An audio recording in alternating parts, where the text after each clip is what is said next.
Hi friends, welcome back to G K Ganas kitchen. ಇವತ್ತು ನಾನು ಈ ಥರ ಬೆಂಡೆಕಾಯಿ ಕರ್ರಿನ ಮಾಡ್ತಾಯಿದ್ದೀನಿ.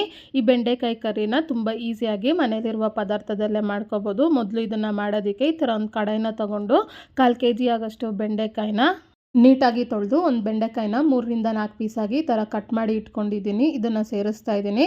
ಈಗ ಇದನ್ನು ಮಿಕ್ಸ್ ಮಾಡ್ಕೊತ ಉರಿನ ಹೈ ಫ್ಲೇಮ್ನಲ್ಲಿ ಇಟ್ಕೊಂಡು ಒಂದು 10-15 ನಿಮಿಷ ಫ್ರೈ ಮಾಡ್ಕೋಬೇಕು. ಇದು ಫ್ರೈ ಆಗ್ತಾ ಇರಲಿ ಅಷ್ಟರಲ್ಲಿ ಮಸಾಲಾನ ರೆಡಿ ಮಾಡ್ಕೊಳ್ಳೋಣ.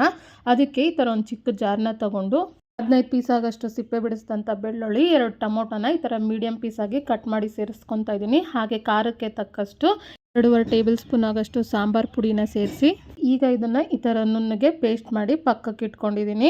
ಈಗ ನೋಡಿ 10 ನಿಮಿಷ ಆದಮೇಲೆ ಈ ಬೆಂಡೆಕಾಯಲ್ಲಿರುವಂಥ ಜಿಡ್ಡೆಲ್ಲ ಹೋಗಿ ಈ ಥರ ಫ್ರೈ ಆಗಿದೆ. ಈ ಥರ ಫ್ರೈ ಮಾಡಿಕೊಂಡು ಸಪ್ರೇಟಾಗಿ ಒಂದು ಪ್ಲೇಟ್ಗೆ ತೆಗೆದು ಪಕ್ಕಕ್ಕೆ ಇಟ್ಕೊತಾ ಇದ್ದೀನಿ. ಈ ಬೆಂಡೆಕಾಯಿ ಫ್ರೈ ಮಾಡಿದಂಥ ಕಡಾಯಿನ ಒಂದು ಸರ್ತಿ ನೀಟಾಗಿ ತೊಳೆದು ಇದಕ್ಕೆ 3-4 ಟೇಬಲ್ ಸ್ಪೂನ್ ಆಗೋಷ್ಟು ಎಣ್ಣೆನ ಸೇರಿಸಿ, ಎಣ್ಣೆ ಕಾದ್ಮೇಲೆ 1/2 ಟೇಬಲ್ ಸ್ಪೂನ್ ಆಗೋಷ್ಟು ಸಾಸಿವೆನ ಸೇರಿಸಿ, ಸಾಸಿವೆ ಸಿಡ್ದಾದ್ಮೇಲೆ ಒಂದು ಮೀಡಿಯಮ್ ಸೈಜ್ ಇರುವಂಥ ಈರುಳ್ಳಿನ ಸಣ್ಣದಾಗಿ ಕಟ್ ಮಾಡಿ ಸೇರಿಸ್ತಾ ಇದ್ದೀನಿ. ಹಾಗೆ ಸ್ವಲ್ಪ ಕರಿಬೇವು, ಹಾಗೆ 1/4 ಟೇಬಲ್ ಸ್ಪೂನ್ ಆಗೋಷ್ಟು ಅರಿಶಿನ ಪುಡಿನ ಸೇರಿಸಿ ಈಗ ಇದನ್ನು ಮಿಕ್ಸ್ ಮಾಡ್ಕೊತ ಒಂದು 50% ಈ ಥರ ಫ್ರೈ ಮಾಡ್ಕೊಂಡಾದ್ಮೇಲೆ ಈಗ ಇದಕ್ಕೆ ನಾವು ಮುಂಚೆನೇ ಫ್ರೈ ಮಾಡಿ ಇಟ್ಕೊಂಡಂಥ ಬೆಂಡೆಕಾಯಿನೂ ಸೇರಿಸಿ ಈ ಥರ ಮಿಕ್ಸ್ ಮಾಡ್ಕೊತ 4-5 ನಿಮಿಷ ಫ್ರೈ ಮಾಡ್ಕೋಬೇಕು.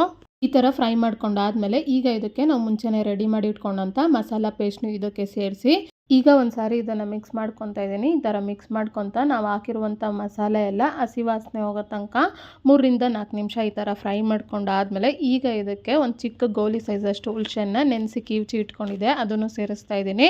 ಹಾಗೆ ರುಚಿಗೆ ತಕ್ಕಷ್ಟು ಕಲ್ಲುಪ್ಪನ್ನ ಸೇರಿಸ್ಕೊಂಡು ಇನ್ನೊಂದು ಸಾರಿ ಇದನ್ನು ಮಿಕ್ಸ್ ಮಾಡ್ಕೊತ 1 ನಿಮಿಷ ಫ್ರೈ ಮಾಡ್ಕೊಂಡಾದ್ಮೇಲೆ ಈಗ ಇದಕ್ಕೆ ಸ್ವಲ್ಪ ನೀರನ್ನ ಸೇರಿಸ್ತಾ ಇದ್ದೀನಿ. ನೀವು ಮಾಡೋ ಗ್ರೇವಿಗೆ ನಿಮ್ಗೆ ಎಷ್ಟು ಕನ್ಸಿಸ್ಟೆನ್ಸಿ ಬೇಕೋ ಅಷ್ಟು ನೀರನ್ನ ನೀವು ಸೇರಿಸ್ಕೋಬೋದು. ಈಗ ಇದನ್ನು ಮಿಕ್ಸ್ ಮಾಡ್ಕೊತ ಇದೇ ಸ್ಟೇಜ್ನಲ್ಲಿ ಉಪ್ಪು, ಖಾರ, ಹುಳಿ ಎಲ್ಲ ಕರೆಕ್ಟಾಗಿದೆಯಾ ಅಂತ ಚೆಕ್ ಮಾಡಿಕೊಂಡು ಏನಾದರೂ ಕಡಿಮೆ ಇದ್ದರೆ ಅಡ್ಜಸ್ಟ್ ಮಾಡಿಕೊಂಡು ಈಗ ಇದನ್ನು ಮುಚ್ಚಿಟ್ಕೊಂಡು ಒಂದು 15 ನಿಮಿಷ ಬೇಯಿಸ್ಕೋಬೇಕು. 15 ನಿಮಿಷ ಆದಮೇಲೆ ಈಗ ಒಂದು ಸಾರಿ ಇದನ್ನು ಮಿಕ್ಸ್ ಮಾಡ್ಕೊತ ಈ ಬೆಂಡೆಕಾಯಿ ಬೆಂದಿದೆಯಾ ಇಲ್ವಾ ಅಂತ ಚೆಕ್ ಮಾಡ್ಕೊಳ್ಳೋದಕ್ಕೆ ಈ ಥರ ಒಂದು ಪೀಸ್ ಆಗೋಷ್ಟು ಬೆಂಡೆಕಾಯಿನ ತೊಗೊಂಡು ನೋಡಿ ಈ ಥರ ಸ್ಪೂನ್ನಿಂದ ಪ್ರೆಸ್ ಮಾಡ್ಕೊತಾ ಇದ್ದೀನಿ. ಬೆಂಡೆಕಾಯಿ ಈ ಥರ ಪರ್ಫೆಕ್ಟಾಗಿ ಬೆಂದಿದೆ. ಈಗ ಇದಕ್ಕೆ ಕೊನೆಯದಾಗಿ 2 ಟೇಬಲ್ ಸ್ಪೂನ್ ಆಗೋಷ್ಟು ಸಣ್ಣದಾಗಿ ಕಟ್ ಮಾಡಿದಂಥ ಕೊತ್ತಂಬರಿ ಸೊಪ್ಪನ್ನ ಸೇರಿಸ್ಕೊಂಡು ಇನ್ನೊಂದು ಸಾರಿ ಇದನ್ನು ಮಿಕ್ಸ್ ಮಾಡಿಕೊಂಡು ಸ್ಟವ್ನ ಆಫ್ ಮಾಡಿಕೊಂಡ್ರೆ ಬೆಂಡೆಕಾಯಿ ಕರ್ರಿ ಈ ಥರ ರೆಡಿಯಾಗಿದೆ.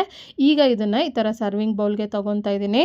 ಹಾಗೆ ನೋಡೋದ್ರಲ್ಲ ತುಂಬಾ ಕಡಿಮೆ ಇಂಗ್ರೀಡಿಯೆಂಟ್ಸ್ನ ಬಳಸಿ ರುಚಿಯಾದಂಥ ಬೆಂಡೆಕಾಯಿ ಕರ್ರಿನ ಹೇಗೆ ಮಾಡ್ಬೋದು ಅಂತ. ಈ ಕರ್ರಿ ಅನ್ನಕ್ಕೆ, ಮುದ್ದೆಗೆ ತುಂಬಾ ಚೆನ್ನಾಗಿರುತ್ತೆ. ಈ ರೆಸಿಪಿನ ನೀವು ಒಂದ್ಸರಿ ಟ್ರೈ ಮಾಡಿ. ನಿಮ್ಗೆ ಹೇಗೆ ಬಂತು ಅಂತ ನನಗೆ ಕಮೆಂಟ್ ಬಾಕ್ಸ್ನಲ್ಲಿ ತಿಳಿಸಿ. ಹಾಗೆಯೇ ನಿಮ್ಗೆ ಯಾವುದೇ ರೆಸಿಪಿ ಬೇಕಾಗಿದ್ರೂ ಕಮೆಂಟ್ ಬಾಕ್ಸ್ನಲ್ಲಿ ಕಮೆಂಟ್ ಮಾಡಿ. ಹಾಗೆ ಈ ರೆಸಿಪಿ ನಿಮ್ಗೆ ಇಷ್ಟ ಆದಲ್ಲಿ ಲೈಕ್ ಮಾಡಿ, ಶೇರ್ ಮಾಡಿ, ಸಬ್ಸ್ಕ್ರೈಬ್ ಮಾಡಿ.